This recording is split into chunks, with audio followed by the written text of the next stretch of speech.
that. Welcome, Colonel Peters. Look, I have to ask you right off the bat, how do you, a seasoned military man, see the Make America Safe Again slogan? As a slogan. The proof is in the pudding. Liz, I have grave reservations about both parties' leading candidates, Mrs. Clinton and Mr. Trump. But to be fair, on the specific issue of safety and security, there's no question that Mr. Trump would be a better choice on that particular count, because he's not politically correct, and political correctness is killing cops. Whereas Mrs. Clinton, she's just too indebted to so many factions, so many dividers, so many rabble-rousers like Al Sharpton. She'll never fully get behind the police. And of course, her record about security abroad is dreadful. The reset button with Russia, Benghazi, refusing to believe that Islamist terrorism has anything to do with Islam. So certainly on that count, it almost pains me to say it, but I'd say Mr. Trump's got a huge edge. Well, you've had your reservations about Donald Trump for a lot of reasons that you've articulated. Let me take it to Cleveland. And I don't know, gang, can we get that video that we had cut earlier of some of the pro-Trump people sitting in a park with guns strapped to their backs? Look, it's an open carry city. Yeah.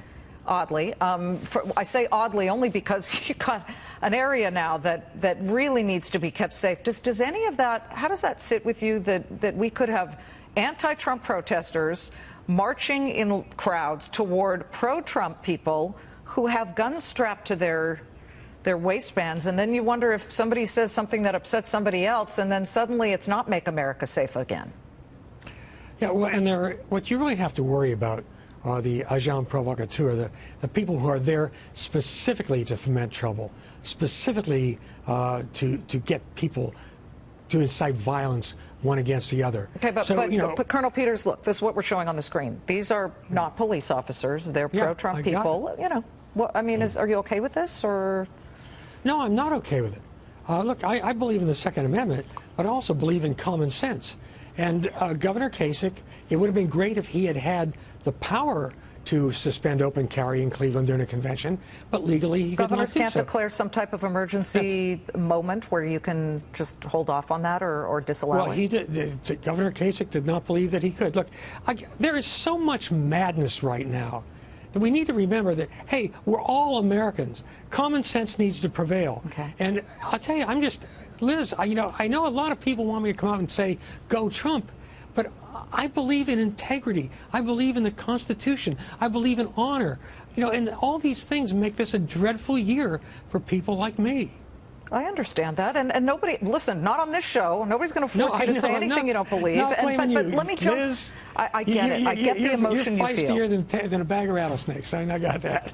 Let's get to Turkey, because the coup, the failed coup, you're saying that America would have been better off if the coup had succeeded.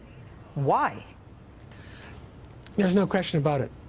Whatever insidious goings-on there were behind the coup at the top levels, the officers who actually took to the streets in the air were defending the secular constitution, the secular legacy of Ataturk. President Erdogan is associated with the Muslim Brotherhood. The only difference between ISIS and the Muslim Brotherhood is that the Muslim Brotherhood has better table manners.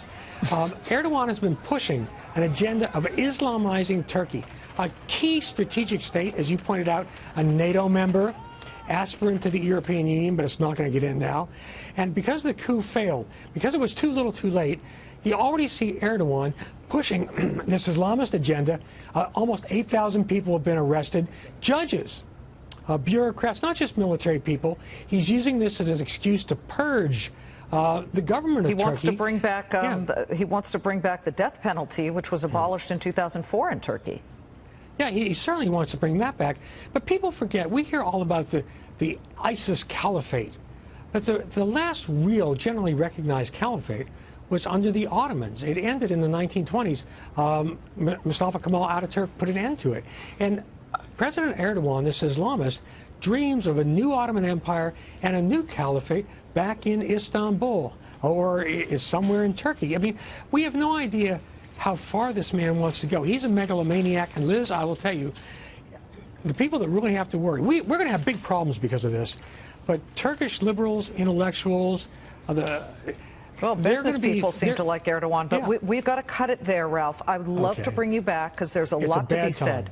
A lot to be said. Tough, and we'll see if we can make America safe again. Lieutenant Colonel Ralph Peters, thank you. He's the Fox News strategic analyst.